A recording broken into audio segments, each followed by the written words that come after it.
тор карт бажы өткөрмө жайын көрсө болот. Бажы тариздөөлөрүн толугу менен электрондоштуруу максат кылынууда. Бул үчүн быйыл 1-июлдан тартып санарип тамга долбоору сынала баштайт. Анын жардамы менен чек арада иш алып барган баардык органдар электрондук кызмат көрсөтүүлөрдү ишке ашырат. Болгон маалыматты кагаз түрүндө эмес, алдын ала электрондук түрүндө тапшырышат.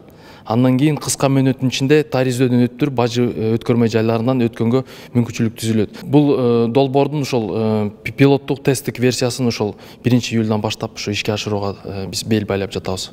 Бажы бекеттеринде видео жабдуулар орнотулган. 500дөн ашуун камеранын 15и онлайн көзөмөлгө туташтырылып, ал аркылуу чек арадан өткөн жүктөрдү ар бир жаран көзөмөлдөсө болот. Ал эми баардык видео камераларды туташтырууда жогорку ылдамдыктагы интернет зарыл болууда.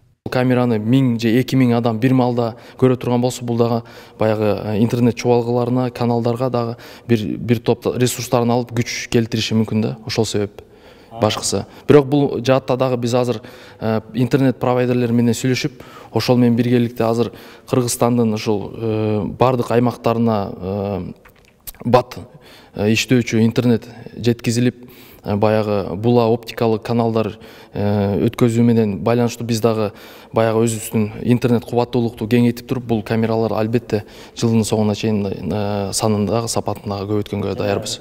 Электрондук тамга, электрондук бажы долбоорлору ICQ-да маалымат системасына шайкеш келет. Аталган тутумду өкмөт 2022 жылга чейин ишке ашырууну максат кылууда. Система аркылуу товарларды 100% электрондук декларациялоого шарт түзүлөт деп күтүлүп жатат. Тутумду колдонгон 95 өлкөнүн тажрыйбасы талданып чыккан.